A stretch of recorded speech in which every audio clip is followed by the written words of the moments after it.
get that. Box. Yes, that was pretty good. You're really crafty, aren't you? You got okay?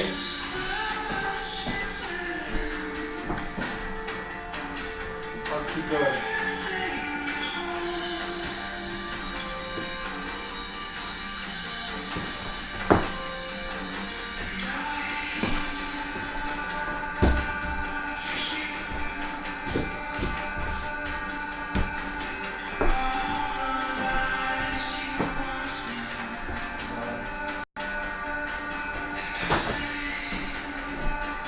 Good.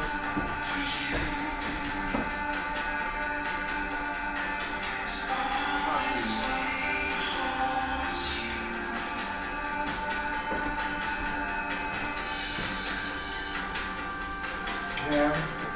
Did you eat it all? My box.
Believe and feel that this is terribly important and we got to do something. Now, I totally support that. My discussion is what? Lomborg believes global warming is real, but he thinks about things economically.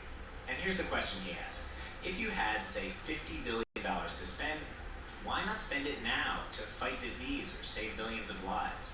Climate change is a problem for future generations. But 100 years from now, everyone will be much richer. So who do you want to help? It seems to me that the answer is very obviously we want to help the poor people now. Now, there are things economics is good at putting a price on, and things it is not so good at. I asked him, what is the economic value of the world's last polar bear? I'm not going to answer, I'm not... I want a dollar figure. I'm not going to get into that argument, but if you're going to be very blunt about the polar bear, that's a very, very simple thing to say because we're talking about 22,000 individuals, if nothing else. You throw out food for them. We stand with Africa, Kyoto targets now. At this point, a kind of spontaneous demonstration broke out around us in the convention center. This is a strange thing about the talks. You have high-level diplomats from around the world walking past protesters wearing life preservers. We moved to a quieter place, and Lomborg says he understands all this passion. But these climate talks, he doesn't think they're going anywhere. The world has been at it for 17 years. So Lomborg has what he thinks is a cheaper solution. Create a fund, 0.02% of global GDP, about $100 billion a year, and devote it entirely toward finding a technological fix, a silver bullet. And it would be much, much cheaper than a full-fledged Copenhagen deal. And of course, in the long run, this will actually fix climate change. What if they spend $100 billion a year and it turns out there is no incredibly cheap way to do solar power, for instance? Yes, there is that risk. And then we're screwed. Apparently our conversation was being watched because after we finished, I got an email from a PR person from an environmental group offering up someone to give the other side. I ended up talking with Tasneem Aesop of the World Wildlife Fund. She found Lomborg's arguments frustrating. There's lots of these debates happening on the periphery, and often you might have those who sit in little ivory towers completely not understanding what's happening on the ground, and that's when I feel frustrated. This stuff is real for millions of people in the world who in fact are dealing with their very survival. Her basic take is this. Bjorn Lomborg, you are not helping. We need to deal with disease and poverty, and we need to deal with climate change, and we need to be optimistic. David Kestenbaum, NPR News, Copenhagen. Here in the United States, an office of the Pentagon held an unusual contest earlier this month. Researchers wanted to see how thousands of people around the world would compete and collaborate to solve a problem that was too big for any one individual. The task was to find balloons scattered around the U.S. Competitors posted information and misinformation on Twitter and other social networking sites. Dr. Peter Lee is with DARPA, the Defense Advanced Research Projects Agency, which sponsored the contest. On December 5th, we, in 10 public but undisclosed locations in the continental U.S., hoisted big, red, 8-foot wide weather balloons, about 50 to 100 feet in the air, and we challenged the world to find them. And the first person to report the locations, latitude, longitude of all 10, would win a $40,000 prize. What was the point of this? There were several reasons we did this. I think the most fundamental is we wanted to create the conditions that would allow researchers to understand something more about how information flows on the internet and on social networks. But we also wanted to create an adversarial situation. How is this adversarial? Well, we ended up having 4,367 teams. And in order to be the first, of course, you have to be smart and mobilize thousands of people to work for you, to look for balloons. But another strategy would be to use use misinformation to spread false pictures and even hoist decoy balloons in order to throw your competitors off the track. I understand there were widespread reports of a balloon in Providence, Rhode Island, and there was no such balloon. That's correct. And we also have heard reports about decoys in Michigan and in other parts of the country. So what did you learn about the way people work together or work against each other in a situation like this? First of all, the top teams were able to mobilize incredibly quickly. Some teams were able to mobilize thousands of people in a day or just 2 days, which is amazing. And since there was so much misinformation, some teams were coping with thousands of false reports. They had to dispatch people in their team to go verify reports. And teams are reporting that they were able to get people on site to validate balloon sighting in less than 2 hours, which is also quite amazing. How long did it take the winning team from MIT to get all 10 balloon locations? Just under 9 hours, and if we could have made this a spectator sport somehow, it would have been fantastic because it was a real nail-biter. Did the winning strategy seem to be appeal to goodwill and a sense of cooperation, or be as devious as possible to undermine everyone else, or pay people to help you, or was it some combination of all three? Amongst the, let's say the top 10 finishers, all of the techniques that you've mentioned seem to be effective. The winning team from MIT used a combination of a payment scheme that not only rewarded you for finding a balloon, but for recruiting other people who might find balloons. But they also had promised to give money to charity. But there are others who mobilize big social communities and explicitly task them with spreading misinformation to the competition. Can you give me an example of a real-world scenario that might follow this kind of model? Most fundamentally is the question of rapid mobilization. In case of a disaster, it can happen that you need, as quickly as possible, to find a dozen people who are able to operate heavy machinery, and to find heavy machinery and mobilize that as quickly as possible. How do you do that? You also sometimes want to get the word out. Something is about to happen in a certain part of the world, and we want to communicate to people as quickly as possible and as strategically as possible. And so how do we do that? You said this took about 9 hours in total. Where were you during those 9 hours? How did you watch this unfold? I was actually part of the team that was manning the balloon in San Francisco at Union Square. And it was really a remarkable day for me and the team. You go into this thinking that these balloons are big, visible things.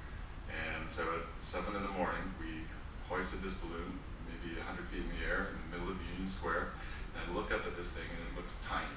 And I remember thinking to myself at that moment, no one's going to find these balloons. Dr. Peter Lee is the head of something at DARPA you may not know exists called the Transformational Convergence Technology Office. Thanks very much. Thank you.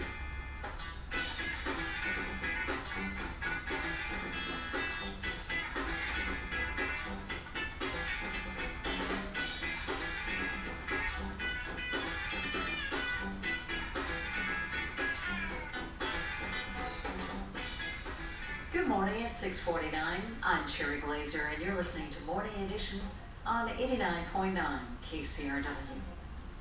KCRW sponsors include Lionsgate, presenting Precious, directed by Lee Daniels, featuring the new song I Can See in Color by 9-time Grammy winner Mary J. Blige, now playing in select theaters. Still to come on Morning Edition, watchdog groups with help from the Obama administration have been digging up Bush White House emails that were thought to have been lost, but they're still not exactly sure how much they'll be able to reconstruct. Support comes from the LA Phil, presenting New Year's Eve with Big Bad Voodoo Daddy at Walt Disney Concert Hall. LA's rollicking swing kings make this a New Year's Eve to remember, as they jump and jive through such hits as Go Daddy-O, You and Me and the Bottlenecks 3, and Mr. Pinstripe Suit. 2 performances to choose from. Tickets for New Year's Eve with Big Bad Voodoo Daddy are available at laphil.com. Here in the U.S., when we use the word emancipation, we tend to think of slavery. But for centuries in Europe, Jews lived in ghettos with restricted rights. Jonathan Kirsch talks to author and former NPR London Bureau Chief Michael Goldfarb about his book, Emancipation: How Liberating Europe's Jews from the Ghetto Led to Revolution and Renaissance. That's on the Politics of Culture today at 2:30 here on 89.9 KCRW and KCRW.com. KCRW sponsors include Bank of America, which has committed over $6.5 million to California nonprofits that strengthen local neighborhoods and provide emergency support services to vulnerable populations. Looking for partly cloudy skies today with highs in the mid to upper 60s. Right now in downtown Los Angeles, it's 50 degrees. Support for NPR comes from NPR stations and from the Alfred P. Sloan Foundation, working to enhance public understanding of science and technology in the modern world. The Federal Reserve meets today. Marketplace Morning Report is produced in association with the University of Southern California. From American Public Media in Los Angeles, good morning. I'm Steve Chiatakis. Glad you're with us for the morning open. A time we take a look at the economy just as markets are getting started for the day. The Fed has some choices to make about interest rates. Plus, the airlines may be winging it through the holidays. 2010 may not show much lift either. All that coming up. First, where's Wall Street?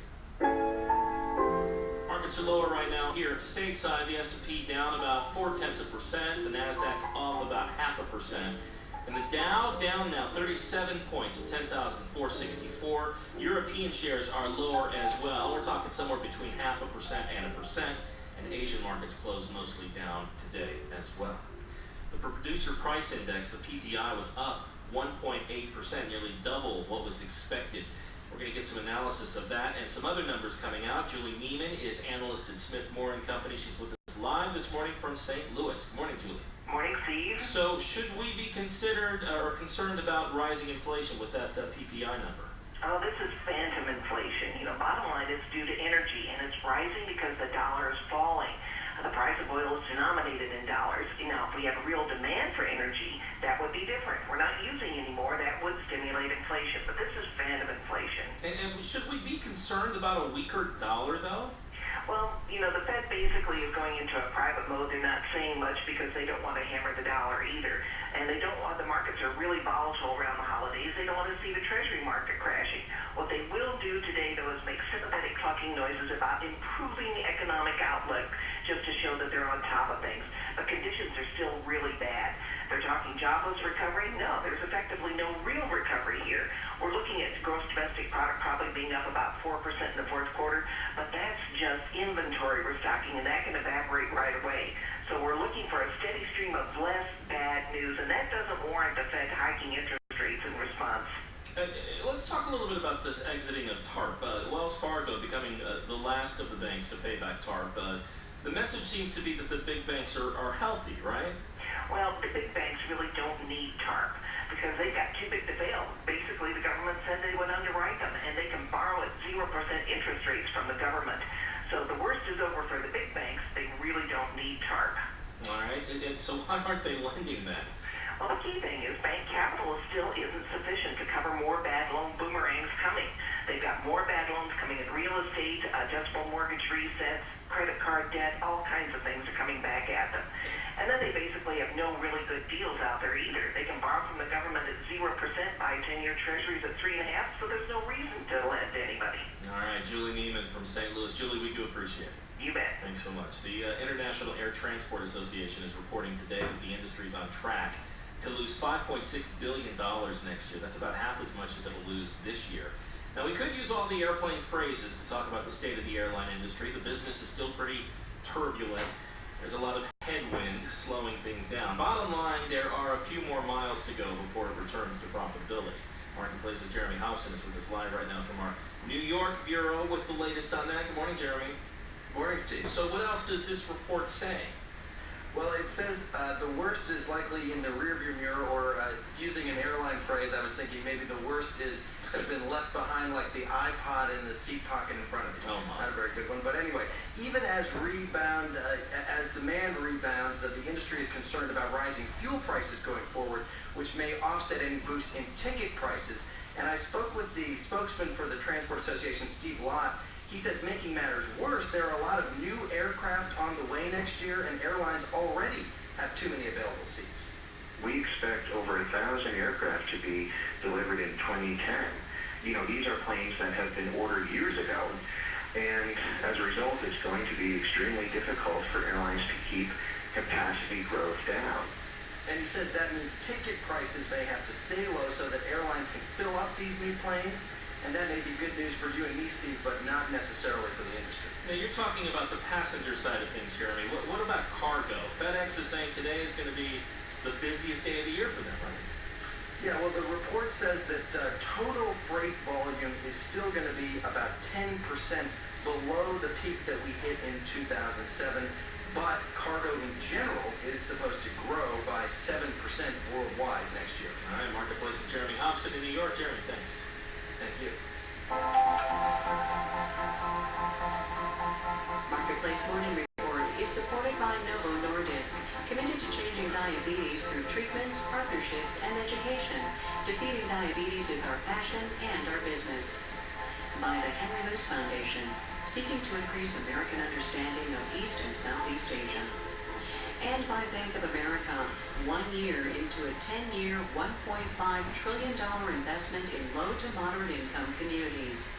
The UN Climate Change Summit continues today in Copenhagen. Marketplace there with reporters covering those meetings.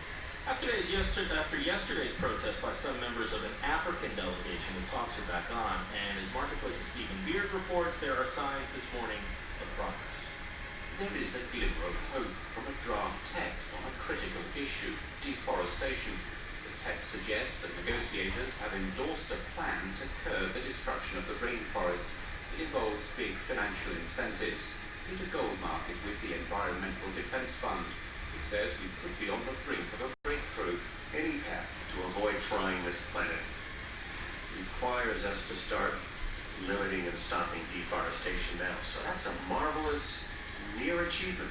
But he concedes that one of the most contentious issues here remains unresolved, the question of compliance. It may be many months before there's agreement on how to verify and enforce the commitments made at this summit.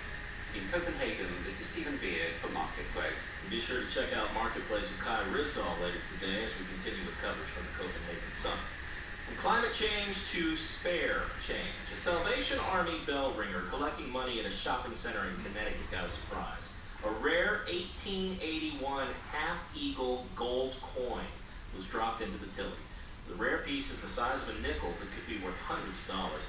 Officials knew they had something special when the coin wouldn't go through the change counting machine.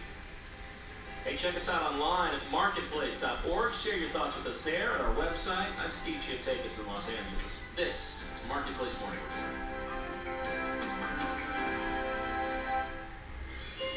Report. American Public Media. Support for NPR comes from NPR member stations and from Progressive Insurance, with more than 30,000 local independent agents. Information is available at progressive.com.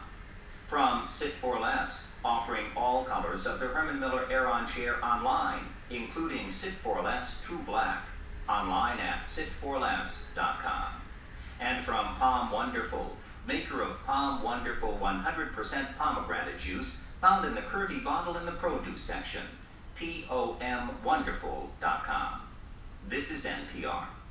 I'm Jason Bentley, host of Morning Becomes Eclectic, inviting you to stay tuned as later this morning we're pleased to welcome Seawolf live to the studios performing songs from their most recent album.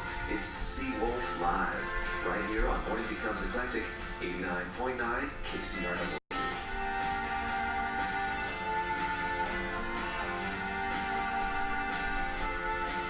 Good morning, you're listening to Subscribers Supported 89.9 KCRW Santa Monica, KCRI Indio Palm Springs, KCRU Oxnard Ventura, KCRY Mojave and the Antelope Valley.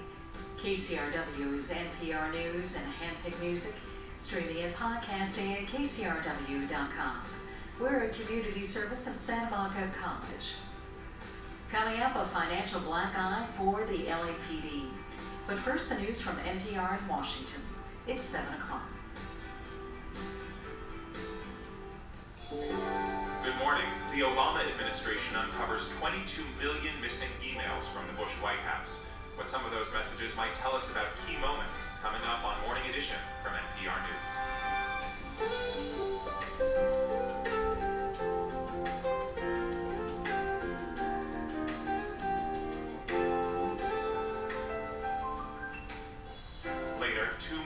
large banks will repay the government billions of dollars. I'm Ari Shapiro. And I'm Renee Montaigne. On this Tuesday, December 15th, why some farmers in Brazil who once cleared forests are now replanting trees. Plus how the Tea Party wing of the GOP is challenging the party. We meet a young African-American community organizer in South Carolina who's also a Republican, trying to broaden his party's base where President Obama won big. And the first African-American woman to manage a presidential campaign, Donna Brazil, turns 50. The news is next.